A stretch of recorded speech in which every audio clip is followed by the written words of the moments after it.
Okay, I'm back working on the Golf.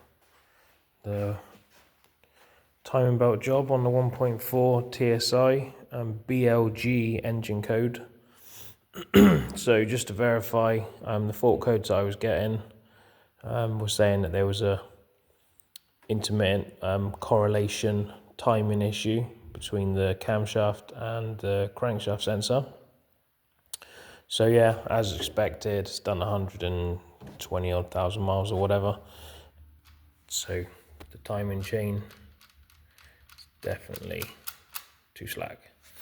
And then the locking tools, if you look in here, you can see there's one hole there and one hole there for it to go into. So this one, you see that one goes straight in, but this one will not go in easily. So you can see that one is flush and that one is sticking out. So what I have to do is take that out, which is rotating that anti-clockwise. See the tension come back on, and then a little bit more.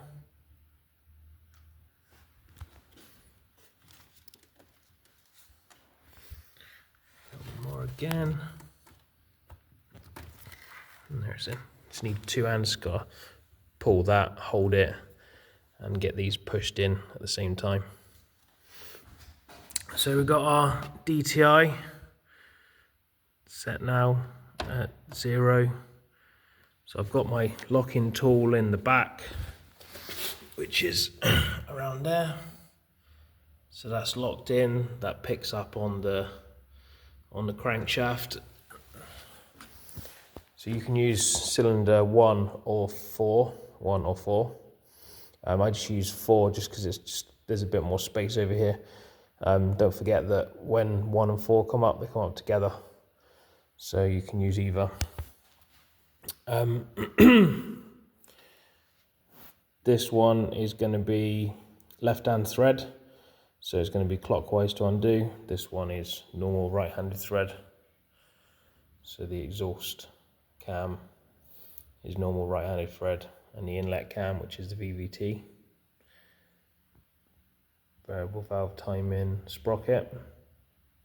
That one is a 12mm triple square, and it's left-handed thread, so it's clockwise to undo.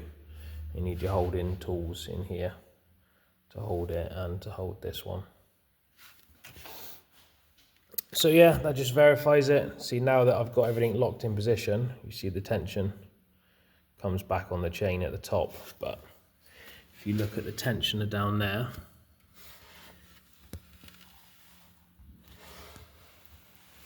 it's fully extended out. I think it's only supposed to be out about 10 mil or less is serviceable.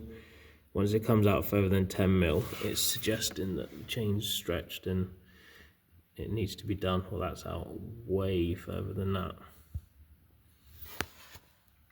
Yeah, quite a difficult job compared to just doing a cam belt, but yeah, it's not too bad. There's lots of bolts. You got to take the water pump off, and there is several really good videos of this engine and this job being performed on it, which is why I didn't do a full video, because there's actually better videos out there than I could make on my own. But I just got a piece of cardboard, drew around a rough shape of what the cover looks like, because all of these are all different lengths. You just don't want to have to guess which one's got to go where. It's just easier just to do it like that. Underneath here is the water pump, and also this is the supercharger drive belt. That's together.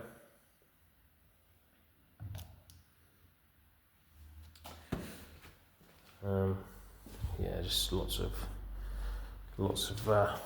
pieces have to be taken off. Engine mount, coolant bottle out the way. the evap canister.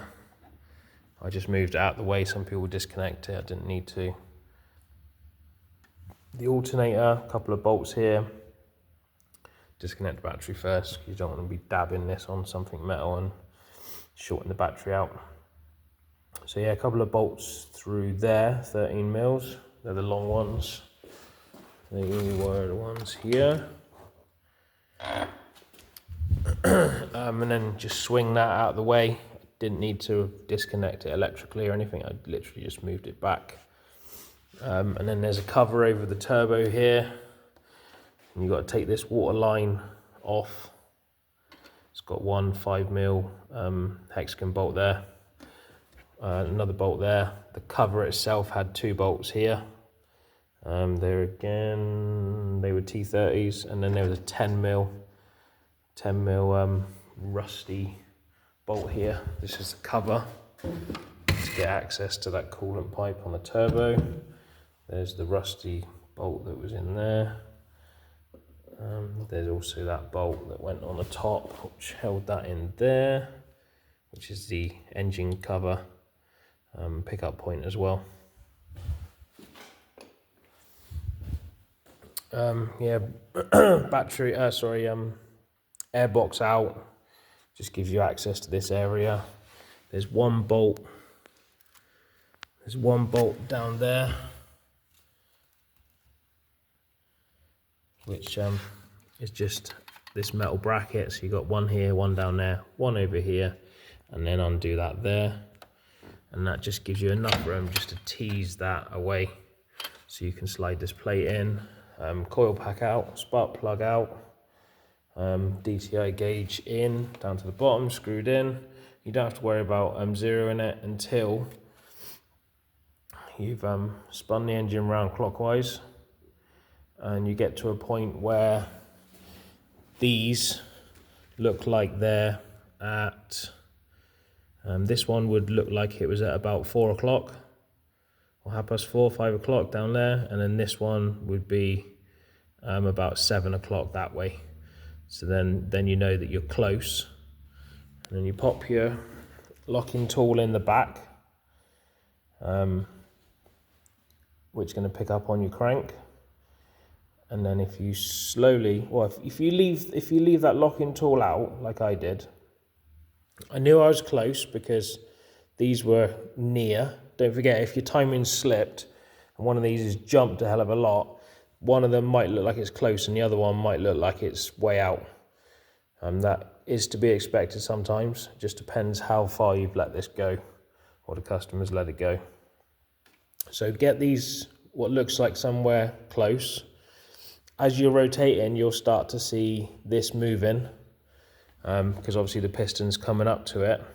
So what you can do is leave the locking tool out, leave this out as well, so everything just moves freely. You're just rotating the engine around, nothing's going to happen.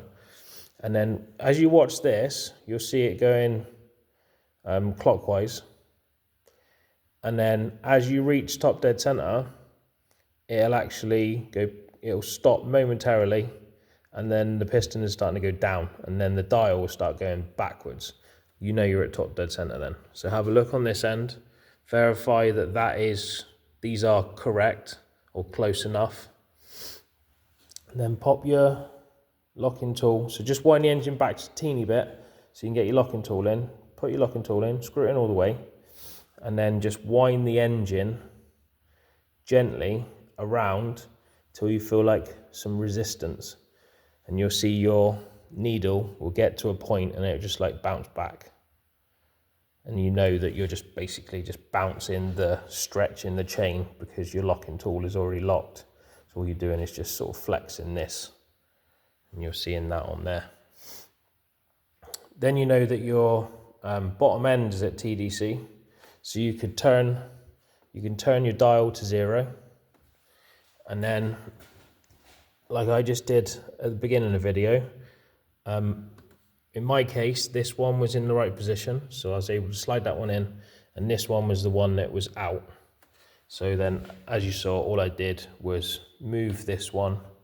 In my case, I needed to move it back. I think in most cases, with a stretch timing chain, you'll have to move it back. So yeah, I just rotated it back gently until I could just pop that in against the stop. And then as long as it's completely flush like that, you know that them two cams are bang on, and you know that you're at zero because you've zeroed that. Your crankshaft won't move any further.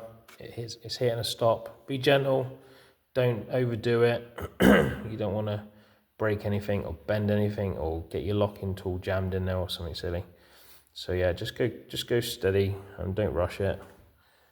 It's not going to be a quick job, so I've done this over several days in between other jobs. I've just come back to it and done a bit and gone away again. I need the ramp now, so I need to crack on with this and get this one off the ramp. So yeah, all I really wanted to do is just follow up with the first video, so that you could see that was the issue. It does confirm it needed a timing chain. So I've got the full kit here, which I've gone with FAI, which are their original equipment manufacturer for parts. So I'm quite confident of using their kit. Unfortunately, the kit was missing this crankshaft oil seal, but I bought one from Febi, which is 32471. And that's the one that sits in there. So yeah, this is the cover. Exciting stuff. It's got the oil filter built into it. It's also got a breather in there as well, PCV, which seems to be missing a bolt. Look. It's got 3 bolts, one's missing. That's a bit strange. Anyway, yeah. So if you do this job, make sure you get the full kit. There's no point half-assing it. In here is the tensioner. You got new bolts for the sprockets, inlet and exhaust sprocket. I've got a new VVT sprocket because they can get gummed up with oil, like with dirt, and they don't work properly sometimes. And I think because it's also the lead-in sprocket for the chain, it's more likely that if it's going to jump and wear, it's going to wear this one out rather than the exhaust sprocket next to it. So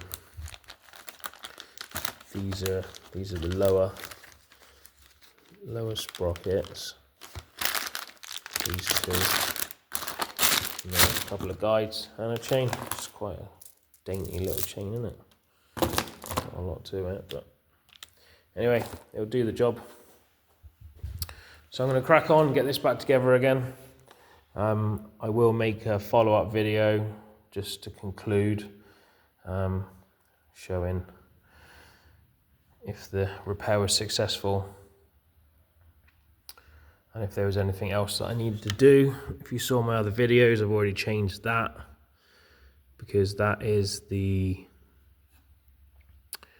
mechanical fault I had for the boost pressure. See inside the turbo there. Quite easy to check the turbo on these actually. So you can check for axial play and radial play. So axial play is this way, so you're just pulling it in and out. Should be minimal. If there is axial play, it's not long for this weld because it'll end up touching the casing here and then it'll just go bang. But this one hasn't got hardly any play, and then even the side to side, which is radial play, that's quite minimal as well. There can be a little bit of radial play as opposed to axial play. Axial play is like virtually none. Radial play, a little bit, you can get away with. And once you get oil flow in here around the bearing journal on the shaft, it does take up that tolerance with the oil pressure surrounding it, so that's quite normal.